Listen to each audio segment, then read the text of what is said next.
দেশবাসীর কাছে আমি আমার ভুলের জন্য ক্ষমা চাইছি। দেশবাসীকে তোরে কিতাম ক্ষমা করি, তোরে ফিসি এলাম। তুই যতদিন থাকবি তোরে ফিসি এলাম, কি আর ক্ষমা তোরে? তুই আসো দিতে আমাদের দেশে, তুই তোর দেশে যা। এখন তো এটাই মনে হচ্ছে, এটাও লিখতেছে আমাকে, তুমি ফ্রান্সে চলে যাও, তুমি বাংলাদেশে কেন আসছো? বাংলাদেশে তো বাফের কেমন না আপনাকে সবাই আমার দুইয়া লাইনেন হারফিক দি জেড পাউডার দি দুই টামা টামা করে হাজার রিয়ামনি রাস্তা করেছে এই 20 টাকার জন্য। মনে হচ্ছে আমাকে ফাঁসির কাঠ করে দাঁড় করেছে। তুই খুনি, তোর ফাঁসি চাই। তুই খুনি, এরা ফাঁসি দে, এরা এখনই ফাঁসি দে। আর 5 দিনে আইত এই 20 টাকার জন্য মনে হচ্ছে আমাকে ফাঁসির কাঠ করে দাঁড় করেছে। তুই খুনি, তোর ফাঁসি চাই। তুই খুনি, এরা ফাঁসি দে, এরা এখনই ফাঁসি দে।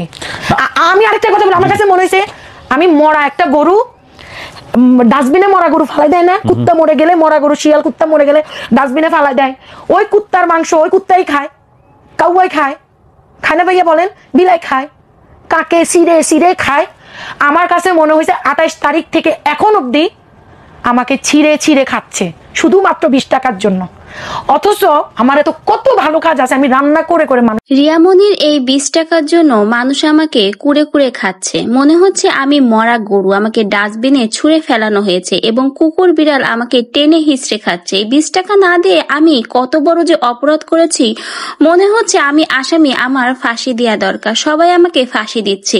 ঠিক লাইভে এসে রিয়ামনিকে নিয়ে এই কথাগুলো বলল রেহানা রাখি। রেহানা রাখি কিন্তু এই কথাগুলো যখন বলেছে সে কিন্তু বেশ কষ্টই পেয়েছে। রেহানা রাখি তার লাইভের মাধ্যমে এটাও জানায়, এই রিয়ামনির 20 টাকা ঘটনার জন্য আমি দেশবাসীর কাছে মাপ চেয়েছি, কিন্তু ওই যে দেশবাসী আমাকে মাপ করবে না, কারণ আমি হলাম আসামি। আমাকে তারা ফাঁসি দিয়েই ছাড়বে, আমাকে তারা কাঠগড়ায় দাঁড় করিয়েছে। মনে হচ্ছে আমি কত বড় ভুল করে ফেলেছি।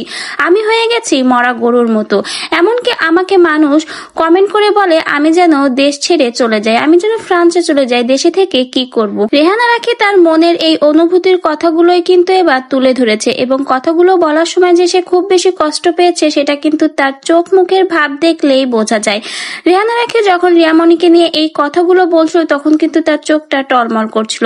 আসলে মানুষ এই মহিলাটাকে যেভাবে পাচ্ছে সেভাবেই কিন্তু পচাচ্ছে, বলতে গেলে নানাভাবে প্রতিনিয়ত তাকে অপমান করে ছাড়ছে রিয়ামনির এই 20 টাকার ঘটনার জন্য। কিন্তু রিয়ামনির এই 20 টাকার বদলে যে সে রিয়ামনিকে কত কি দিয়েছে সেটা কিন্তু মানুষ একবারও দেখেনি। ওই যে 20 টাকার একটা ঘটনা ঘটেছে সেটা নিয়েই মানুষ পড়ে রয়েছে, নানাভাবে তাকে পচাচ্ছে এবং অপমান করছে। তো ভিউয়ার্স, রেহানা রাখির লাইভের এই কথাগুলো শুনে আপনার কি মন্তব্য?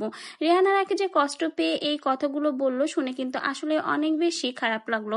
যখন একটা কাহিনী ঘটে তখন সেই জিনিসটাকে মানুষ এমন ভাবে কসলিয়ে তিতে বানিয়ে ফেলে যে তখন সেগুলো অখাদ্যে পরিণত হয়। এখন ঠিক তাই হয়েছে। রেহানা রাখির এই ঘটনাকে মানুষ এমন ভাবে তুলে ধরেছে যেন কত বড় অন্যায় ভুল সে করে ফেলেছে, তার এখন শাস্তি হওয়া দরকার। ঠিক মনে হচ্ছে এমনই একটা ঘটনা।